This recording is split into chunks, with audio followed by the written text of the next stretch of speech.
Spider man villains అంటే మన మైండ్లో గ్రీన్ గాబ్లిన్, డాక్టర్ ఆక్టోపస్, వినమ్ లాంటి సూపర్ పవర్డ్ విలన్స్ గుర్తొస్తారు.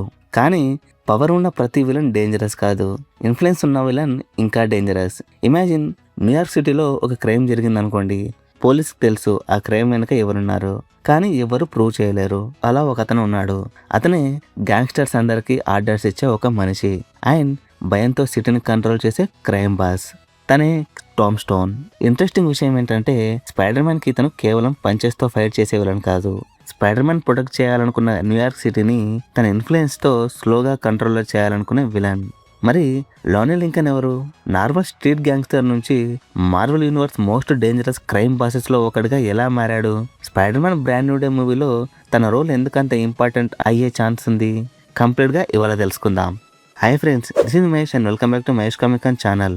మన Spider Man brand new day preparation series లో ఇది ఎపిసోడ్ 7. ఇప్పటి వరకు మనం brand new day title meaning, one more day story, Peter Parker brand new life, Mister Negative, brand new day villains గురించి, Scorpion గురించి complete గా discuss చేశాం. ఆ వీడియోస్ మిస్ అయితే ప్లేలిస్ట్ లో ఆర్డర్ లో అవైలబుల్ గా ఉన్నాయి. ఆ లింక్ నేను పైన ఐకార్డ్స్ లో కింద డిస్క్రిప్షన్ లో ఇస్తాను. మీకు ఇంట్రెస్ట్ ఉంటే వెళ్ళి చూసేసేయండి. అండ్ ఈ రోజు మనం మాట్లాడుకోబోయే క్యారెక్టర్ గ్రీన్ గాబ్లిన్ లాగా వరల్డ్ డామినేషన్ కోసం ఫైట్ చేయలేదు. డాక్టర్ ఆక్టోపస్ లాగా సైంటిఫిక్ ఎక్స్పెరిమెంట్ చేయడు. అండ్ వినమ్లా ఏలియన్ పవర్స్ మీద డిపెండ్ అవ్వడు. కానీ street level Spider Man stories గురించి మాట్లాడేటప్పుడు టామ్ స్టోన్ గురించి ఇగ్నోర్ చేయడం ఇంపాసిబుల్. ఎందుకంటే బ్రాండ్ న్యూ డే ఎరాలో స్పైడర్ మ్యాన్ బిగ్గెస్ట్ ప్రాబ్లమ్స్ అన్ని కూడా స్కై నుంచి రాలేదు, న్యూయార్క్ స్ట్రీట్ నుంచి వచ్చాయి. అండ్ ఆ స్ట్రీట్స్ కి ఒక కింగ్ ఉన్నాడు, తనే టామ్ స్టోన్. సో అతని గురించి డీటెయిల్ గా చూసే ముందు లేట్ చేయకుండా లెట్స్ స్టార్ట్ అవర్ ఇంట్రో.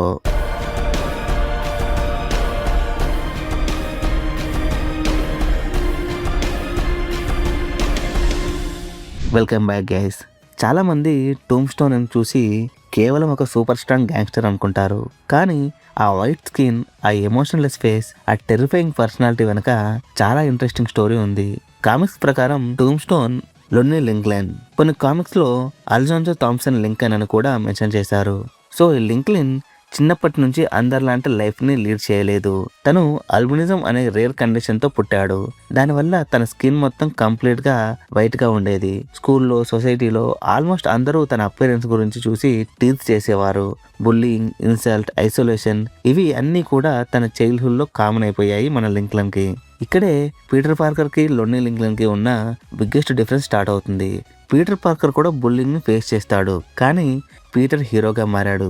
లోనీ మాత్రం ఒక డిఫరెంట్ లెసన్ నేర్చుకున్నాడు. రెస్పెక్ట్ కన్నా ఫియర్ ఎక్కువ పవర్ఫుల్ అని తెలుసుకున్నాడు. ఆ ఒక్క ఫిలాసఫీయే తన లైఫ్ మొత్తాన్ని మార్చేసింది. తన హైట్, తన ఫిజికల్ స్ట్రెంగ్త్, ఫియర్లెస్ యాటిట్యూడ్ వీటిని యూజ్ చేసి స్ట్రీట్ గ్యాంగ్స్ లో జాయిన్ అయ్యాడు. స్మాల్ టైమ్ క్రిమినల్ గా స్టార్ట్ అయిన లోనీ స్లోగా అండర్ వరల్డ్ లో తన పేరుని ఎస్టాబ్లిష్ చేసుకోవడం స్టార్ట్ చేశాడు. వైలెన్స్, ఇంటిమిడేషన్, ఫియర్ ఇవే తన లాంగ్వేజ్. అండ్ చాలా మంది స్పైడర్ మ్యాన్ విలన్స్ యాక్సిడెంట్ వల్ల క్రియేట్ అయ్యారు. Like green goblin, doctor octopus, scorpion. వీళ్ళందరికీ కూడా ఎక్స్పెరిమెంట్స్ లేక యాక్సిడెంట్ వల్ల పవర్స్ వస్తాయి. కానీ టూమ్ స్టోన్ స్టోరీ కంప్లీట్ గా డిఫరెంట్. తన క్రైమ్ లైఫ్ ని ఎవరు ఫోర్స్ చేయలేదు, ఆ డెసిషన్ ని తానే తీసుకున్నాడు. అలా స్ట్రీట్ గ్యాంగ్స్ లో ఉన్న లోనీ లింకన్ స్పైడర్ మ్యాన్ ని ఛాలెంజ్ చేయగలిగే టోమ్ స్టోన్ గా ఎలా అయ్యాడు? దానికి ఆన్సర్ తన లైఫ్ ని మార్చిన ఒక డేంజరస్ ఇన్సిడెంట్ లో ఉంది. స్టార్టింగ్ లో లోనీ లింకన్ కి ఎలాంటి సూపర్ పవర్స్ లేవు. కేవలం తన బ్రూటల్ స్ట్రీట్ ఫైటింగ్ స్కిల్స్ మీదే డిపెండ్ అయ్యేవాడు. తన హైట్, తన స్ట్రెంగ్త్ అండ్ ఎదుటివారి మనసులో ఫియర్ ని క్రియేట్ చేయడం కోసం తన టీత్ ని కూడా షార్ప్ గా ఫైల్ చేసుకున్నాడు. చూడగానే భయం కలిగేలా తన అపియరెన్స్ ని తానే మార్చుకున్నాడు. ఇలా తన జర్నీని అండర్ వరల్డ్ లో కంటిన్యూ చేశాడు. అందులో తన రెప్యుటేషన్ పెరిగిపోతుంది, కానీ ఇంకా పవర్ఫుల్ అవ్వాలనే కోరిక మాత్రం ఆగలేదు. కామిక్స్ లో ఒక డేంజరస్ కన్ఫ్రంటేషన్ జరుగుతున్న టైంలో లోనీ లింక్లెన్ డియాక్స్-3 అనే కెమికల్ ప్రిజర్వేటివ్ గ్యాస్ కి ఎక్స్ప్లోజ్ అవుతాడు. ఆ గ్యాస్ ఎంత డేంజరస్ అంటే అందరూ ఒకటే అనుకుంటారు లోనీ లింక్లెన్ చనిపోయాడని. కానీ జరిగింది వేరే. ఆ కెమికల్ రియాక్షన్ తన బాడీని కంప్లీట్ గా మార్చేసింది. తన స్కిన్ ఆల్మోస్ట్ రాక్ హార్డ్ గా అయిపోయింది. ఎక్స్ట్రాడినరీ డ్యూరబిలిటీ వచ్చింది అండ్ సూపర్ హ్యూమన్ స్ట్రెంత్ కూడా వచ్చింది. తన బాడీ ఇప్పుడు హెవీ ఇంపాక్ట్స్ ని కూడా సర్వైవ్ చేయగలదు. అండ్ స్పైడర్ మ్యాన్ లాంటి హీరో పనిచేసేసి కూడా తన మీద ఎక్స్పెక్టెడ్ ఎఫెక్ట్ క్రియేట్ చేయలేని సిచ్యువేషన్ ని చాలా కామిక్స్ లో చూస్తాం. Bullet resistant skin, extreme pain tolerance, physical గా టూమ్ స్టోన్ ఒక వాకింగ్ ట్యాంక్ లా మారిపోయాడు. చాలా మంది కామిక్ ఫ్యాన్స్ టూమ్ స్టోన్ ని బ్రిక్ఫాల్ విలన్ అని పిలవడానికి ఇదే రీజన్. కానీ నా ఒపీనియన్ లో టామ్ స్టోన్ బిగ్గెస్ట్ పవర్ తన బాడీ కాదు, తన బ్రెయిన్.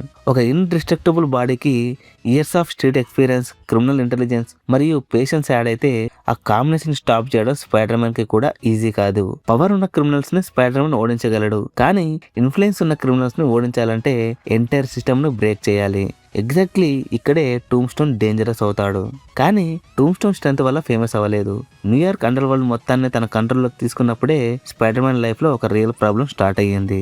అండ్ పవర్ వచ్చాక చాలా మంది క్రిమినల్స్ ఏం చేస్తారు, వాళ్ళని కాంకర్ చేయాలని ట్రై చేస్తారు. కానీ టూమ్ స్టోన్ గోల్ మాత్రం చాలా డిఫరెంట్. తనకి అవెంజర్స్ ని ఓడించాలని లేదు, వరల్డ్ డామినేషన్ కావాలని కూడా లేదు. న్యూయార్క్ స్ట్రీట్స్ తన కంట్రోల్లో ఉంటే చాలు. Street gangs, illegal business, smuggling, protection rackets, criminal వరల్డ్లో జరిగే ప్రతి డీల్ వెనుక స్లోగా టామ్ స్టోన్ ఇన్ఫ్లుయెన్స్ పెరిగిపోవడం స్టార్ట్ అయ్యింది. ఇంట్రెస్టింగ్ పాయింట్ ఏంటంటే టూమ్ స్టోన్ అనవసరంగా కోపం చూపించే విలన్ కాదు. అరవటం, గట్టిగా థ్రెట్స్ ఇవ్వడం, పబ్లిసిటీ కోసం ఫైట్ చేయడం ఇవి తన స్టైల్ కాదు. ఇతను చాలా కామ్ గా ఉంటాడు, కానీ ఆ సైలెన్స్ లోనే డేంజర్ ఉంటుంది. అండర్ వరల్డ్ లో ఒక మాట ఉండేది, టూమ్ స్టోన్ తో డీల్ చేస్తే డీల్ బ్రేక్ చేయకు అని. ఎందుకంటే బెట్రే చేసిన వాళ్ళకి సెకండ్ ఛాన్స్ అనే కాన్సెప్ట్ ఉండదు తన దగ్గర. ఫియర్ ని వెపన్ లా యూజ్ చేసి Lonnie Lincoln New York most powerful crime bosses లో ఒకటిగా ఎదిగాడు. కానీ టూమ్ స్టోన్ స్టోరీలో చాలా ఇంట్రెస్టింగ్ రిలేషన్షిప్ కూడా ఒకటి ఉంది. తనే డైలీ బగుల్ ఎడిటర్ రాబీ రాబర్ట్సన్. చిన్నప్పుడు రాబీలోని ఇద్దరు ఒకే స్కూల్లో చదివారు, కానీ లైఫ్ వాళ్ళని రెండు డిఫరెంట్ డైరెక్షన్ లో తీసుకెళ్ళింది. రాబీ నిజాయితీని చూస్ చేసుకుంటాడు, లోని క్రైమ్ ని చూస్ చేస్తాడు. ఇయర్స్ తర్వాత ఒకరు ట్రూత్ ని న్యూస్ పేపర్ లో పబ్లిష్ చేస్తున్నారు, ఇంకొకరు ఆ ట్రూత్ బయటికి రాకుండా అండర్ వరల్డ్ ని కంట్రోల్ చేస్తున్నారు. కామిక్స్ లో రాబీ రాబర్ట్సన్ ని టార్గెట్ చేసిన స్టోరీస్ చాలా ఇంపార్టెంట్. ఎందుకంటే టూమ్ స్టోన్ కి స్పైడర్ మ్యాన్ మీద ఉన్న కోపం ఒక సైడ్ అయితే రాబీ రాబర్ట్సన్ మీద ఉన్న పర్సనల్ హిస్టరీ ఇంకో సైడ్. ఈ రైవలరీయే టూమ్ స్టోన్ క్యారెక్టర్ కి ఎమోషనల్ డెప్త్ కూడా యాడ్ చేస్తుంది. మరి నెక్స్ట్ స్పైడర్ మ్యాన్ ఎక్కడ ఎంటర్ అయ్యాడో చూద్దాం.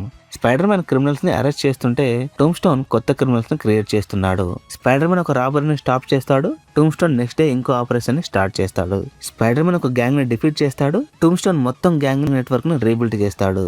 అందుకే స్పైడర్ మ్యాన్ కి టూమ్ స్టోన్ తో ఫైట్ కేవలం ఫిస్ట్ మధ్య జరిగే ఫైట్ కాదు, జస్టిస్ మరియు ఫియర్ మధ్య జరిగే ఫైట్. స్పైడర్ మ్యాన్ ప్రొటెక్ట్ చేయాలనుకున్న న్యూయార్క్ సిటీని టూమ్ స్టోన్ కంట్రోల్ చేయాలనుకున్నాడు. ఎగ్జాక్ట్లీ అందుకే street level Spider Man stories గురించి మాట్లాడేటప్పుడు టూమ్ స్టోన్ ని ఇగ్నోర్ చేయడం ఇంపాసిబుల్. అలా టూమ్ స్టోన్ డెకేడ్స్ గా స్పైడర్ మ్యాన్ ని ఛాలెంజ్ చేస్తూనే ఉన్నాడు. ఇప్పుడు ఒక క్వశ్చన్, మార్వెల్ ఎందుకు టూమ్ స్టోన్ ని స్పైడర్ మ్యాన్ బ్రాండ్ నుండే మూవీ కోసం సెలెక్ట్ చేసుకుంది? నా ఒపీనియన్ లో రీజన్ వచ్చేసి చాలా simple. No Way Home ending తర్వాత పీటర్ పార్కర్ ని ఎవరు గుర్తుపట్టరు. తనకి టోనీ స్టార్క్ సపోర్ట్ లేదు, అవెంజర్స్ తో కనెక్షన్ లేదు, టెక్నాలజీ కూడా లేదు. మళ్ళీ ఒక ఆర్డినరీ స్పైడర్ మ్యాన్ గా జర్నీ స్టార్ట్ చేశాడు. ఎగ్జాక్ట్లీ ఇదే బ్రాండ్ న్యూ డే కామిక్స్ యొక్క కోర్ కాన్సెప్ట్.